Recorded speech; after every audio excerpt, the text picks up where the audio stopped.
Bom dia a todos, queridos e queridas, companheiros e companheiras de jornada rumo à luz, rumo à ascensão espiritual e planetária. Tudo bem com vocês, meus queridos, minhas queridas? Então, hoje é dia 3 de julho de 2025, quinta-feira, e nós vamos juntos dar continuidade à nossa jornada 2025, uma nova escolha, através dos ensinamentos de um curso em milagres.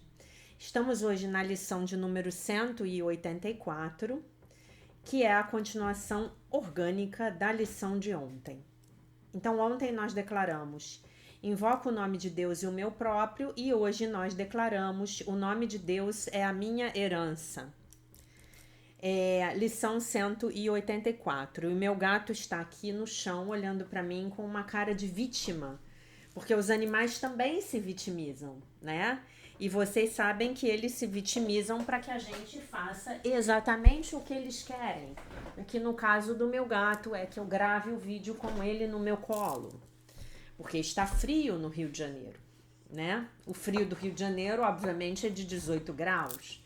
Mas o Aslan é um gato carioca, né? Então vamos lá. O nome de Deus é a minha herança. Tu vives através de símbolos. Inventaste nomes para tudo o que vês. Cada coisa torna-se uma entidade separada, identificada pelo seu próprio nome. Desse modo, tu a esculpes, separando-a da unidade. Desse modo, lhe confere seus atributos especiais e a isolas das outras coisas, enfatizando o espaço que a cerca. Colocas esse espaço entre todas as coisas às quais dás um nome diferente. Todos os acontecimentos em termos de lugar e tempo. Todos os corpos que são saudados com um nome. Esse espaço que vês, isolando todas as coisas umas das outras, é o meio pelo qual é alcançada a percepção do mundo. Tu vês algo onde não há nada e da mesma forma não vês nada onde há unidade. Um espaço entre todas as coisas e tu. Assim pensas que deste a vida na separação. Através dessa divisão pensas que estás estabelecido como uma unidade que funciona com uma vontade independente. Que nomes são esses, através dos quais o mundo se torna uma série de eventos distintos, de coisas desunidas, de corpos mantidos à parte que contêm pedaços da mente, como se fossem consciências separadas? Tu lhes deste estes nomes, estabelecendo a percepção como desejavas que fosse. As coisas sem nome foram dados nomes, e assim também lhes foi dada realidade. Pois aquilo que recebe um nome recebe também um significado, e será visto então como significativo, uma causa de um efeito verdadeiro, com uma consequência inerente em si mesma.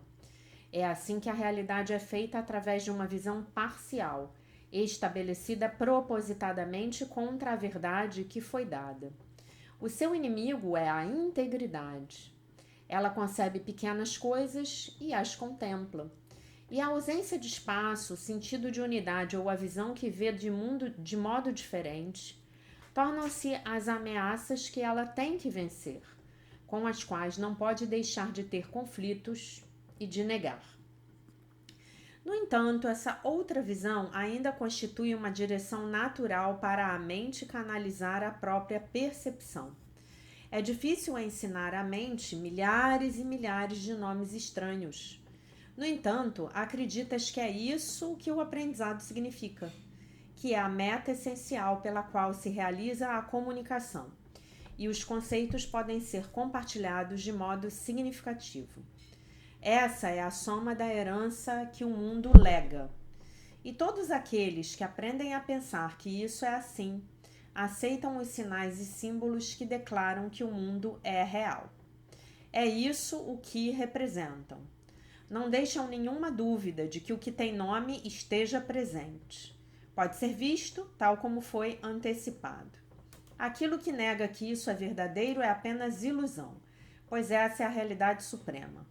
Questioná-lo é loucura. Aceitar a sua presença é prova de sanidade. Assim é o ensinamento do mundo. É uma fase do aprendizado pela qual todo aquele que vem tem que passar. Mas quanto mais rápido percebe em que ele se baseia, quão questionáveis são as suas premissas, quão duvidosos os seus resultados. Quão duvidosos os seus resultados, mais rápido questiona os seus efeitos.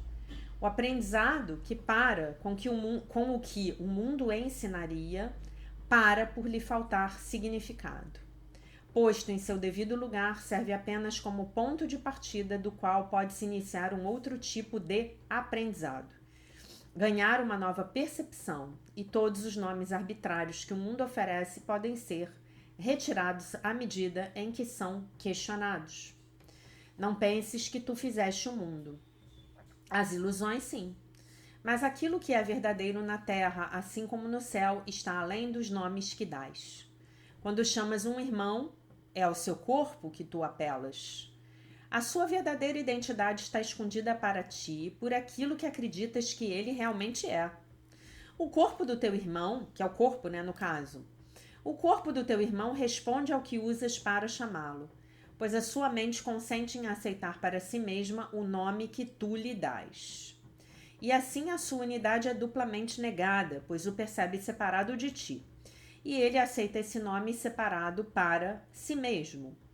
Seria de fato estranho se te fosse pedido para ir além de todos os símbolos do mundo, esquecendo-os para sempre, e que ainda assim te fosse pedido que aceitasses a função de ensinar. Tu precisas usar os símbolos do mundo por algum tempo, mas não te deixes também ser enganado por eles. Não representam nada em absoluto, e na tua prática é esse pensamento que te liberará. Tornam-se apenas meios pelos quais podes te comunicar de modo que o mundo possa compreender, mas reconheces que não são a unidade na qual a verdadeira comunicação pode ser achada.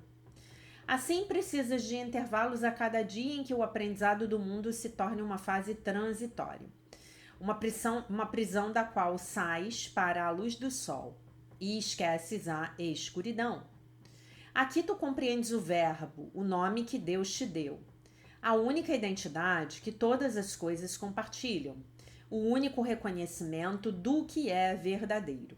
E então, dá um passo para trás, para a escuridão, não porque penses que ela seja real, mas apenas para proclamares a sua irrealidade, em termos que ainda têm significado para o mundo que a escuridão governa.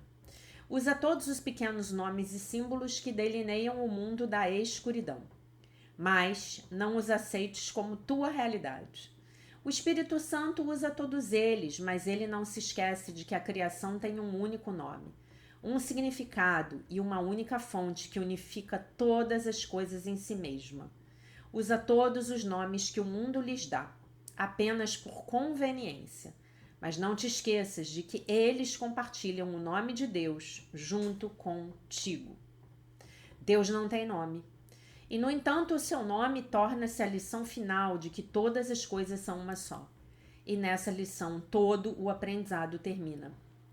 Todos os nomes são unificados. Todo o espaço preenchido com o reflexo da verdade. Toda a brecha é fechada e a separação curada. O nome de Deus é a herança que ele deu àqueles que escolheram que o ensinamento do mundo tomasse o lugar do céu.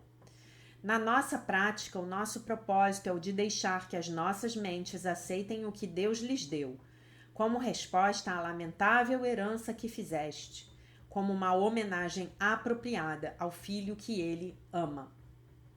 Ninguém que busque o significado do nome de Deus pode falhar.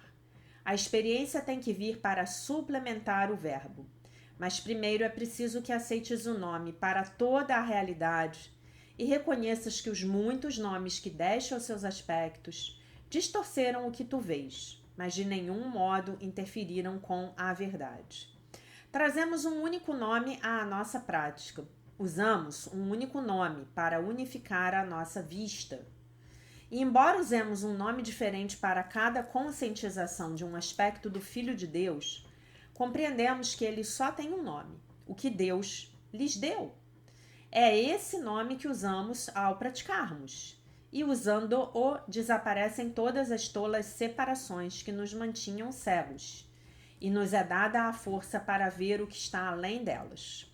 Agora a nossa vista é abençoada com bênçãos que podemos dar, assim como recebemos. Pai, o nosso nome é o teu.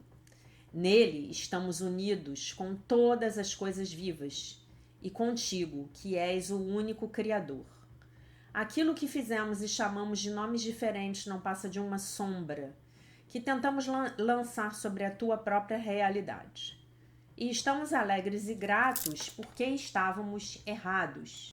Nós te damos todos os nossos erros para que possamos ser absolvidos de todos os efeitos que os nossos erros pareciam ter. E aceitamos a verdade que tu nos dás, no lugar de cada um deles. O teu nome é a nossa salvação e libertação daquilo que fizemos. O teu nome nos une na unicidade que é a nossa herança e a nossa paz. Amém. Essa oração eu postei ontem, tá? Lá no Instagram. Por que eu postei ontem? Porque eu acho que ela cai muito bem com a lição de ontem também. Então eu também postei no post de ontem. Vou postar hoje novamente. Tá bom? Então é isso. O nome de Deus é a minha herança. Na verdade, o nome de Deus, ele é a nossa herança. Por quê? Porque a filiação é una. Porque a filiação é uma só, né? Porque todos nós estamos aqui juntos, compartilhando desse DNA espiritual divino, né? Nosso Pai é nosso, né? A oração de Jesus não é Pai meu, é Pai nosso. Somos todos irmãos, não é mesmo? Então, se vocês quiserem também, tem a oração do Pai Nosso, que se chama, né, que é o Pai Nosso de Um Curso em Milagres, que também é muito bonita. Eu vou ver aqui se eu encontro ela para vocês, para ler para vocês, que eu não me lembro exatamente onde é que ela fica, né? Então é isso. O teu nome é a nossa herança, não é isso? O teu nome é a nossa herança. E esse é o erro, né, mental que a gente precisa corrigir, né? Que é o problema da autoridade, ou como eu brinco, o problema da autoria, né? É nós nos lembrarmos de que somos filhos de Deus. É nós nos lembrarmos de quem nós somos, né? Se você não assistiu a live de domingo, por favor, assista, né? Não, gente, não tô achando aqui não. Onde eu achei que tava, definitivamente não estava. Depois, amanhã, eu posto pra vocês, tá? Porque eu tenho até um postzinho bem bonitinho que eu fiz dela. E aí eu posto ela pra vocês lá no Instagram, tá bom? Muito bem, então. Então, o que a gente faz agora? Nós passamos para a leitura do texto do dia 3 de julho do nosso livro texto desse ano, que é A Linguagem da Liberdade, de Melody Beattie. 3 de julho. Sinceridade é o título do texto.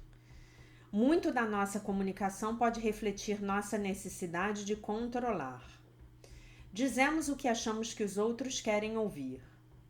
Tentamos evitar que os outros fiquem com raiva, com medo, que vão embora, ou que não gostem mais de nós. Mas nossa necessidade de controlar faz com que nós nos sintamos vítimas e mártires. Na verdade, gente, o controle é uma ilusão, tá? O controle é uma grande ilusão. Mesmo que você pense que você está obtendo os resultados que você quer, esses resultados, eles não são verdadeiros. Se a outra pessoa está fazendo as coisas porque você está mandando e ela tem mais do que 5 anos de idade, 5 não vou dizer, né, sei lá, 10, não sou mãe, então não sei aí até quando a gente consegue mandar um filho. Então, você só tem a ilusão do controle, né? E percebam que a gente ficar lá no triângulo do demônio, né, de Kaufman, sempre nós ficamos nessa posição ou de vítima, ou de perseguidor, ou de salvador, porque nós queremos controlar alguém, porque nós queremos alguma coisa de alguém. Foi isso que eu falei para vocês ontem, tá? Tá bom? É o triângulo lá da análise transacional. Tem toda uma área do conhecimento humano, uma área da psicologia chamada análise transacional, que vai falar exatamente disso que eu estou falando com vocês, tá? Não é nada de novo, não criei nada, não estou inventando nada, tá bom? A análise transacional trata disso. A liberdade está distante, apenas algumas palavras. Essas palavras são nossas verdades. Podemos dizer o que precisamos dizer. Podemos, educada mais firmemente, dizer o que pensamos. Libertemo-nos da nossa necessidade de controlar. Não precisamos ser juízes, mal educados, culpadores. Quem é o culpador aqui? É o perseguidor, né? Salvadores, ou vítimas, ou cruéis quando dizemos a nossa verdade. Nem precisamos esconder a nossa luz. Sejamos livremente quem somos. Hoje serei honesto comigo mesmo e com os outros, sabendo que se eu não for, a minha verdade aparecerá de alguma outra forma. E isso é verdade, né? Quem a gente é sempre acaba aparecendo. Quem nós somos sempre acaba aparecendo. Quem nós somos sempre acaba aparecendo. Nossos defeitos e nossas qualidades, tá bom? Eu vou, ao longo das próximas lições, eu acho que eu vou tomar mais um tempo para explicar para vocês essa dinâmica da codependência, tá? Eu acho que vale a pena. Ou não sei se deixo para explicar isso quando a gente for falar dos relacionamentos, agora a gente está falando de vida profissional, enfim. Vamos ver o que o Espírito Santo me diz aí que eu tenho que fazer, tá bom? Vamos passar então para a leitura do livro O Sucesso Sagrado, da Barbara Stanley. Hoje nós vamos para o último passo desse capítulo, que é o chamado para a sua grandeza, né?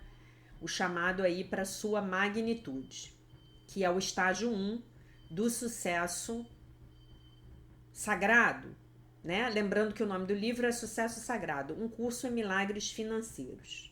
Então, a gente já leu o passo 1. Pergunte a si mesmo, o que eu realmente quero? O passo 2, compreenda a lei da atração e a lei da congruência. O passo 3, descubra para quem e onde você está dando o seu poder. E o passo 4, que é o último hoje, tá? Antes da gente entrar no estágio 2, preste atenção, observe a si mesmo, tá? Quando você está fazendo as coisas a partir da sua alma, você sente um rio movendo-se em você, uma alegria. E essa é uma frase do grande poeta persa Rumi. A gente tem que fazer uma live, gente, a gente tem que fazer uma aula só sobre o Rumi. O Rumi, não sei como é, eu falo Rumi, né? Mas eu não sei se é Rumi. Ele era persa. Ah, gente, esse homem era um mestre, foi um grande mestre, né? Um grande mestre, até onde eu sei ele ascensionou, tá? Hoje ele é um mestre ascenso, Rumi, não sei. Você preste atenção ao simplesmente observar o que está acontecendo à sua volta e em você. Você começa a dar um testemunho a você mesmo, como um espectador neutro. É o observador. O observador é o tomador de decisões dentro da mente, tá bom? Objetivamente vendo a sua vida sem vergonha, sem culpa, sem julgamento. É vendo a sua vida sem a vergonha tóxica, tá, gente? Não é vendo a sua vida de uma maneira sem vergonha. Não é isso. Não confundam. Tá? Depois vocês me fazem essas perguntas bizarras aí nos comentários.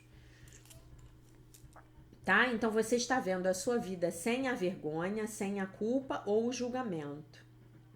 Note quando você repete os velhos padrões. Quando você age a partir de crenças falsas. O que são as crenças falsas? São todas as mentiras do ego. A maior mentira do ego, a maior de todas, presta atenção no que a titia vai falar agora. A maior mentira do ego na sua vida profissional e na sua vida financeira é o princípio da escassez. Se você ainda não assistiu às minhas aulas ao vivo, o princípio da escassez parte 1, o princípio da escassez parte 2 e o princípio da escassez nos relacionamentos, que também é a maior mentira dos relacionamentos amorosos, porque você acha que o outro vai te dar um amor que você não tem, e se você não tem esse amor, ninguém pode te dar, a não ser Deus. Então você está na maior das mentiras do ego. Qual é? O mundo é escasso. Não tem para todo mundo. Não tem o que, Jaque? Não tem emprego, não tem trabalho, não tem homem, não tem mulher, não tem dinheiro, não tem felicidade, não tem ar, não tem água, não tem petróleo, não tem terra, não tem para todo mundo, não tem. Essa é a maior mentira do sistema de pensamento do ego. Vocês vão dizer para mim, você é louca. Não, eu não sou louca. É você que cria a realidade. Então eu vou dar um exemplo para você hoje. Você está desempregado. Aí você liga a bendita televisão, que diz para você que as taxas de desemprego só aumentam. E aí eu faço uma única pergunta para você, uma única pergunta. Você precisa de quantos empregos? Um.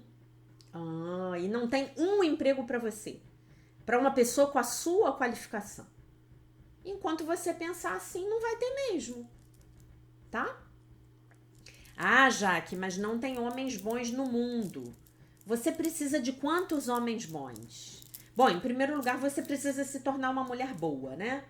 Para ficar uma boa mulher, melhor dizendo. Você precisa se tornar uma boa mulher para você ter um nível de energia minimamente compatível com um homem bom, com um bom homem. Você precisa de quantos homens?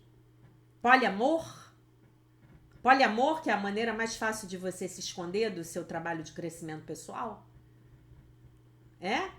Não, você precisa de um homem. Você precisa de uma mulher, não é isso? E precisa ter coragem para ir lá encarar o trabalho pessoal que é demandado quando você está numa relação verdadeiramente íntima e monogâmica com outro ser humano, né? Então, como não tem? Como não existe? Cria, faz o download. É você que faz o download de tudo na sua vida. É você que baixa, tá tudo lá na nuvem. Sabe a nuvem que a gente fica trabalhando aqui, colocando os nossos arquivos? Pois é, tem uma nuvem lá, cheia de bênçãos. É a iCloud divina. A iCloud divina está lá cheia de bênçãos. Aí você não sabe baixar as bênçãos, você não sabe fazer o download. Claro, ninguém te ensinou. O mundo te ensina que não tem pra ninguém. Aí você fica repetindo que não tem pra ninguém. É uma mentira do ego, tá bom? Por exemplo, voltando ao livro. Note quando você repete padrões antigos, age a partir de crenças falsas ou se submete ao medo do seu ego. E então diga a si mesmo, não é interessante? Talvez haja uma outra forma de olhar para isso. Talvez eu possa fazer isso de forma diferente. Palavras de Jesus. Ele, o nosso mestre, né?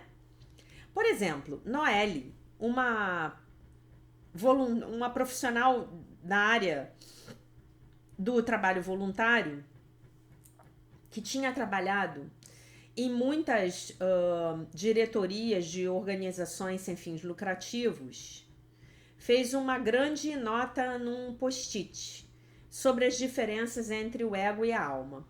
A cada dia ela me disse: eu vou refletir aquilo onde eu puser o meu poder, a minha energia. Observando quando eu eu olhava, né, para onde eu estava pondo o meu poder e a minha energia, observando quando eu estava agindo a partir das velhas histórias do meu ego. Então, conscientemente, reescrevia um novo roteiro a partir do chamado para a grandeza da minha alma. Isso é muito engraçado e é muito poderoso. É muito poderoso verificar comigo mesma e fazer escolhas mais positivas, que me levam, né, para a grandeza. Então ela também recrutou o seu marido. Eu pedi a ele que me ouvisse falar sobre algo que estava acontecendo. E para então me dissesse em qual lado do mapa lá que ela fez, a partir de qual lado eu estava falando, se do ego ou do Espírito Santo. Ai meu Deus, meter marido nisso é coragem, né? Marido já tá lá doido para dizer para você que você é uma mala sem alça, né? Aí você já dá oportunidade para ele, né?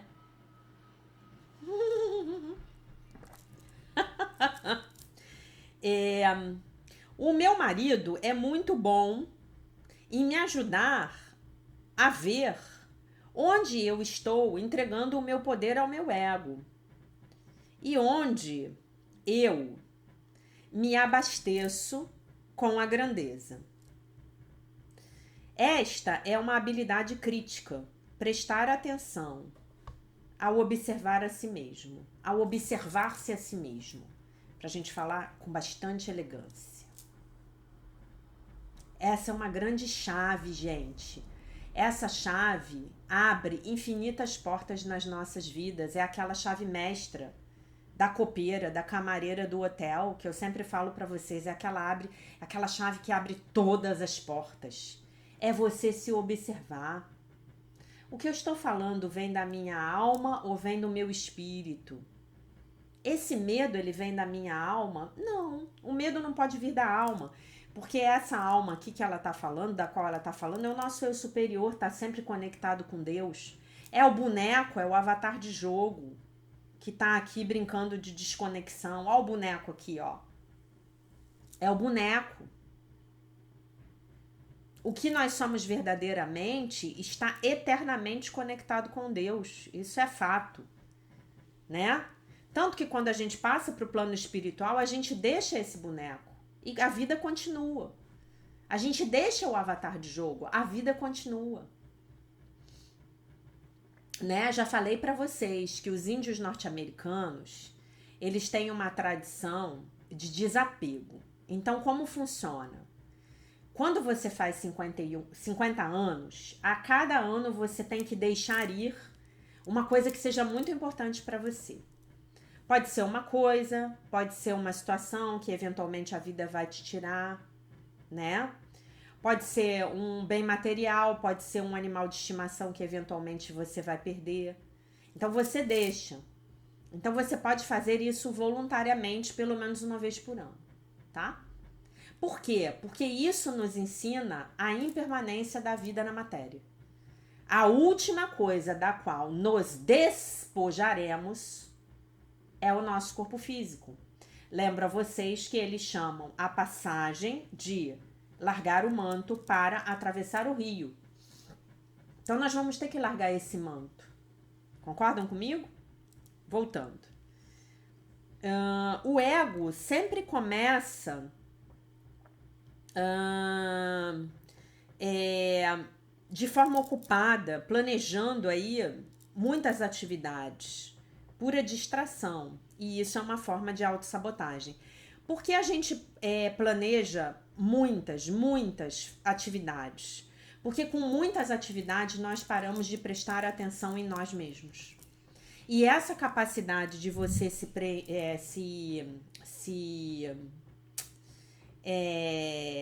prestar atenção em si mesmo, ela é valiosíssima, ela é necessária, ela é imprescindível. É isso, gente, que a gente faz. A gente aprende a se conhecer, a estarmos conosco.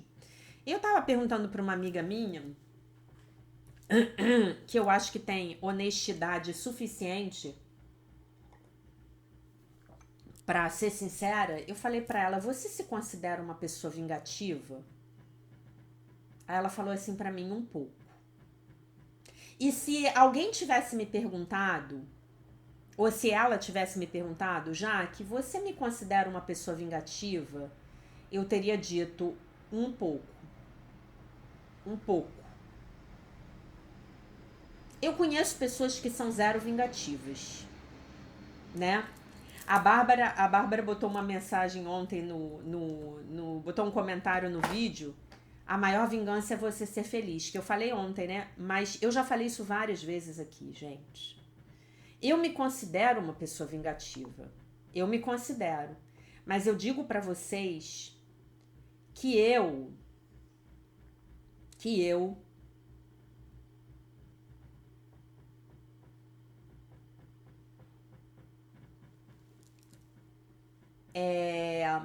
só me vingo de uma forma.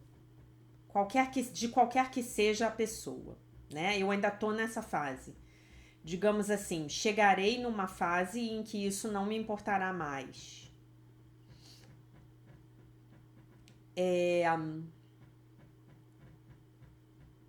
Ser feliz. A nossa vingança tem que ser exatamente essa. A nossa vingança tem que ser sermos felizes. Né? A Bárbara escreveu, a melhor vingança é ser feliz. Essa é a nossa vingança. Nós temos que ser felizes. Quando eu digo para você se vingar sendo feliz, o que eu quero dizer com isso? Eu quero dizer para você se ocupar da sua vida e do seu crescimento. Da sua vida e do seu crescimento. Você se ocupar de saber de si. Você se ocupar de vencer os seus inimigos. Quem são os seus inimigos? Os seus pontos fracos. Os seus defeitos de caráter. Você aprender a fazer diferente. Fazer diferente até um ponto que alguém olhe para você e fale assim, o que essa mulher tá fazendo? Né? Outro dia uma amiga minha falou para mim uma frase que eu adorei ouvir. Adorei ouvir. Ela teve um problema com uma pessoa e esse relacionamento... Teve um problema com o namorado dela e esse relacionamento terminou. E eles continuaram amigos. E ela falou pra mim uma coisa que eu achei sensacional. Ela falou assim pra mim, Jaque, ele agora está muito preocupado comigo. Sabe por quê? Ele tá agindo comigo como se eu antigamente eu tivesse sido uma pessoa muito obesa. E aí agora eu tô magra. E aí ele quer vir pra mim pra me perguntar qual é a dieta que eu tô fazendo. Qual foi a dieta que você fez? Porque, tipo assim, eu quero emagrecer também. Então, essa, gente, é a maior vingança.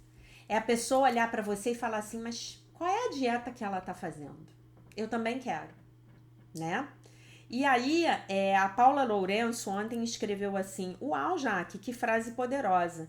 Ninguém pode pisar em você se você já não estiver no chão. Nossa, faz todo sentido, é isso mesmo. É isso, é frase de Robin Norwood, não é minha não, tá, gente? Eu não gosto de me apropriar do que não é meu. Tudo que eu falo aqui de bonito nesse canal ou é de Jesus ou é de bons autores. E tudo que eu falo de bobagem, mas que vocês riem, que vocês gostam, que vocês comentam, aí é meu, tá?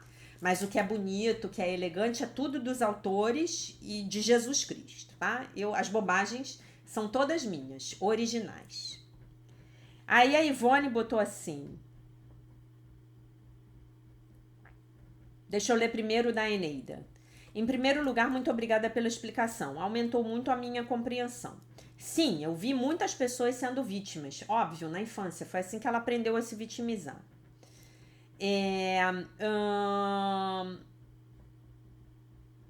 O que você quer como resultado do livro? Eu quero me concentrar nas escolhas que o Divino Espírito Santo quer para mim. Muito bom. E por que eu não tenho aquilo que eu quero? Porque eu não quero olhar para aquilo que eu quero? Porque eu não quero aquilo que eu quero? Porque eu estou sempre comparando os meus desafios com os desafios que eu vi meus pais passarem. Sim, vou reforçar. Todos os dias eu escolho novamente. A vontade de Deus para mim é a felicidade perfeita. Eu escolho a vida que o Divino Espírito Santo quer para mim. Eneida, é sobre isso que vamos falar hoje à noite na nossa meditação Stargate. Né? Por que eu não quero Por que que verdadeiramente eu não quero aquilo que eu quero, aquilo que eu desejo? Porque eu não posso ter. Porque eu não me autorizo. Porque a minha família não teve. É isso aí, você foi no cerne. Você foi no cerne, a gente vai trabalhar isso hoje à noite, tá? Professora Ivone Anitta. Professora, sempre quando estamos no papel de vítima, é confortável, porque você se torna coitadinha. E isso. Hoje eu já consigo perceber quando entro nesta jogada, mas preciso trabalhar muito esta questão, porque vítima e salvador andam juntos. Ora você é vítima, ora você quer salvar o outro. Eu não diria que andam juntos, não. Tem pessoas que andam junto, que isso anda, nas quais isso anda junto. Tem pessoas que estão sempre no salvador e tem pessoas que estão sempre na vítima, tá? O que anda junto aí, tudo junto no mesmo balaio de gato, é o ego, tá? Mas preciso andar no caminho do meio com clareza. Não acho que se trate também do caminho do meio, não, Ivone. Não. Se trata da reconexão com Deus. Quando a gente se reconecta com Deus, a gente não quer mais mudar o outro. O outro tem a verdade dele, ele vive a vida dele. Eu não quero mais nem mudar a sociedade. Quando eu tô na verdade, eu não quero mais nem mudar a sociedade. Por quê? Porque cada pessoa vai experimentar o mundo que é diretamente proporcional à sua consciência. Então, cada um sabe de si. Se eu estiver numa posição, vamos supor que eu seja uma política, eu trabalhe para o governo, aí eu vou fazer o meu melhor. Mas nem essa ambição eu tenho. Eu não tenho ambição de transformar o outro, eu não tenho ambição de consertar o meu marido, eu não tenho ambição de consertar o meu filho, eu não tenho ambição de melhorar o país, não tenho ambição nenhuma. Eu tenho ambição de trazer a consciência crística para o planeta Terra, tá? Deixar o planeta melhor do que ele estava quando eu encarnei. Essa é a minha ambição. Como é que eu faço isso? Sendo o Cristo na terceira dimensão. A resposta é muito pessoal para cada um. A minha visão do sucesso é diferente da visão do outro. Perfeito. E se eu não tenho o que eu quero, é porque eu ainda não identifiquei. A resposta certa é que o Divino Espírito Santo quer para mim. E se eu consigo identificar que ouvi a voz do ego, então escolho novamente, pedindo ao Divino Espírito Santo mais clareza. Os desejos verdadeiros são Deus querendo através de nós, tá bom? Tenham isso em mente. Nunca se esqueçam disso. Seus desejos verdadeiros, que na verdade nem são desejos, são suas preferências, são Deus querendo coisas boas para você. Então você pode querer viver numa casa melhor, você pode querer reformar a sua casa, você pode querer ter um emprego melhor e por aí vai.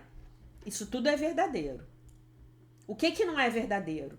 São aqueles desejos que você quer porque você quer impressionar alguém do lado de fora. Ou porque você acha que se você tiver aquilo, você vai se sentir melhor como ser humano.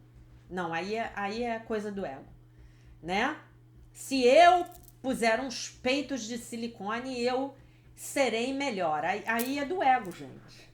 Aí é do ego. Ah, pode ter do ego? Pode ter também, ué. Mas você só vai pro desejo sabendo que é do ego, tá? Porque a sua alma não está preocupada com os seus peitos de silicone. Definitivamente. Nem com a sua bolsa de grife. Mas você pode ter uma bolsa de grife. Beleza, eu tenho.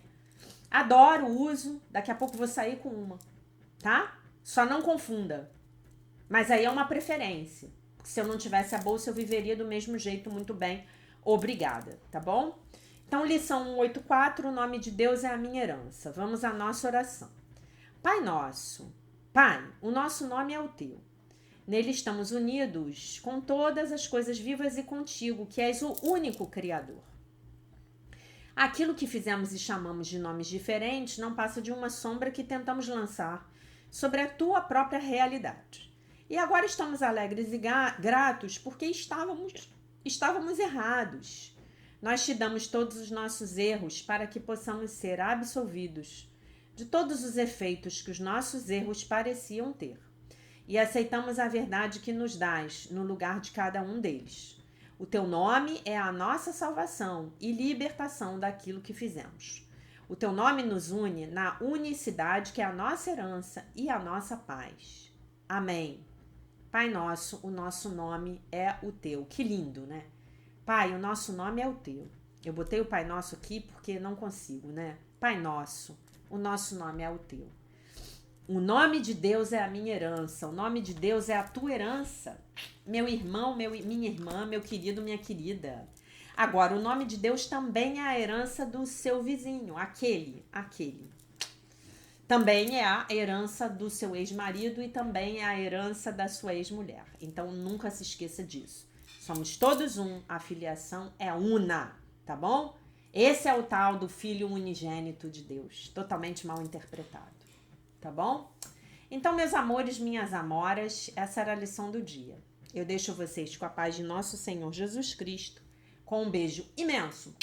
E se Deus quiser, nós nos vemos novamente amanhã.